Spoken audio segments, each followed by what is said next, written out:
गैरसैंण भराड़ीसैंण में आप सभी मित्रों से वहाँ भी मिलना हुआ और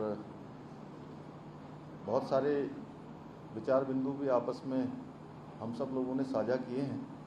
मैं एक बार फिर से, क्योंकि जम्मू और कश्मीर में अभी चुनाव की तिथियां घोषित हो गई हैं और चुनाव की तिथियां घोषित होने के बाद जिस प्रकार से वहाँ पर अभी एक गठबंधन सामने आया है कांग्रेस पार्टी और नेशनल कॉन्फ्रेंस के बीच में, तो ये गठबंधन सत्ता के लालच में बार बार देश की सुरक्षा, एकता और अखंडता के साथ खेलने वाली कांग्रेस पार्टी ने जम्मू कश्मीर में अब्दुल्ला परिवार की नेशनल कॉन्फ्रेंस के साथ फिर से गठबंधन कर दिया है, जिन्होंने 3 दशकों तक लगातार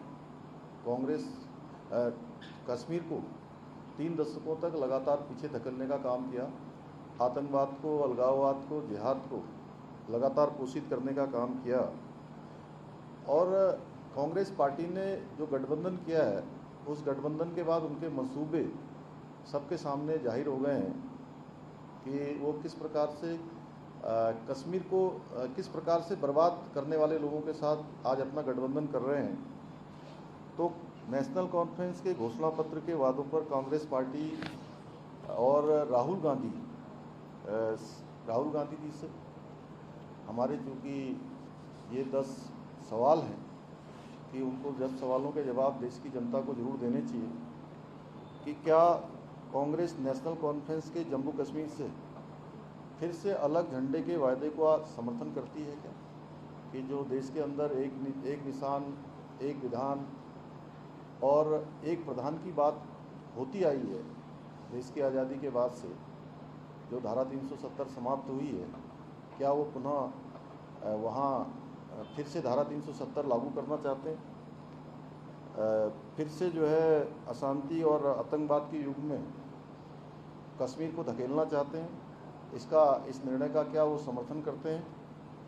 क्या कांग्रेस कश्मीर के युवाओं के बदले पाकिस्तान के साथ वार्ता करके फिर से अलगाववाद को बढ़ावा देने का समर्थन करती है? ये प्रश्न है।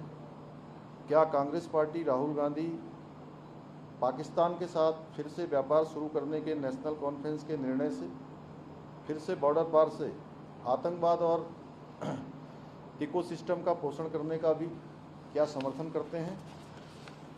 क्या कांग्रेस आतंकवाद और पत्थरबाजी की घटनाओं में जिनके परिवार के लोग शामिल रहे हैं, उनको सरकारी नौकरियों में फिर से बहाल करके आतंकवाद, दहशतगर्दी और बंद के दौर को फिर से वहाँ पर लाने का समर्थन करते हैं? इस गठबंधन से कांग्रेस पार्टी का एक और चेहरा सामने आया है, जो इन्होंने पूरे चुनाव के दौरान देश के अंदर एक झूठ परोसने का काम किया कि भाजपा की सरकार आएगी, एनडीए की सरकार आएगी, मोदी जी फिर से प्रधानमंत्री बनेंगे तो देश के अंदर आरक्षण समाप्त हो जाएगा।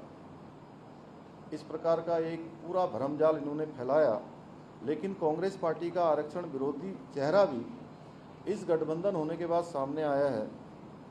क्या कांग्रेस दलितों, गुर्जर, बकरवाल और पहाड़ियों के आरक्षण को समाप्त कर फिर से उनके साथ अन्याय करने के नेशनल कॉन्फ्रेंस के वादे के साथ है क्या? क्या कांग्रेस चाहती है कि जो शंकराचार्य पर्वत, तख्त सुलेमान और हरि पर्वत कोहे मारन के नाम से जाने जाएं?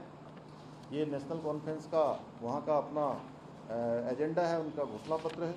क्या कांग्रेस जम्मू कश्मीर की अर्थव्यवस्था को एक बार फिर से भ्रष्टाचार की आग में झोंककर पाकिस्तान समर्पित गिने चुने परिवारों के हाथ में सौंपने का समर्थन करती है?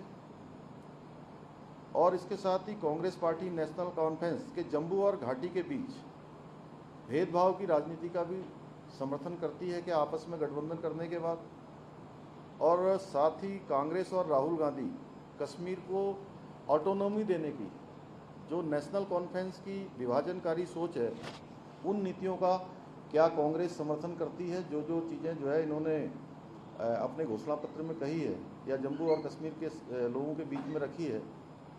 तो ये कुछ सवाल हैं जो मैं आप सबके माध्यम से देश की जनता के समक्ष भी रख रहा हूं और कांग्रेस पार्टी को और राहुल गांधी को इस पर अपना जवाब देना चाहिए कि आखिर कांग्रेस क्या सोचती है कि जिस प्रकार से आज आदरणीय प्रधानमंत्री मोदी जी के नेतृत्व में वहां धारा 370 समाप्त होने के बाद कश्मीर का अमन चैन बढ़ा है, शांति बढ़ी है, वहाँ का पर्यटन बढ़ा है, तेज़ी से विकास आगे बढ़ा है और अलगाववादी, आतंकवादी, जिहादी और देश की विघटनकारी शक्तियाँ उन पर लगाम लगी है।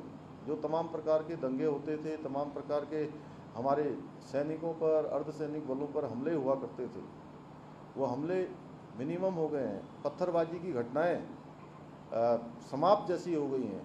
क्या कांग्रेस फिर से ऐसे लोगों के साथ मिलकर वहाँ पर इस प्रकार का माहौल बनाना चाहती है? तो ये कुछ सवाल है।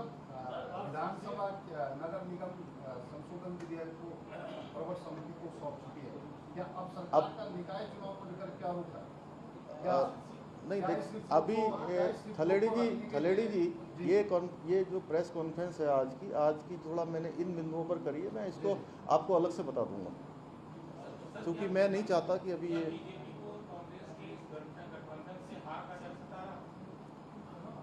नहीं। देखिए, हार का डर नहीं है। हम कभी भी राजनीति को राष्ट्रनीति से बढ़कर नहीं मानते हैं और इस विषय पर ये राजनीति से बढ़कर विषय है, ये देश से जुड़ा हुआ विषय है। हम हमेशा ये मानते हैं कि देश प्रथम है, उसके बाद सारी चीज़ें हैं।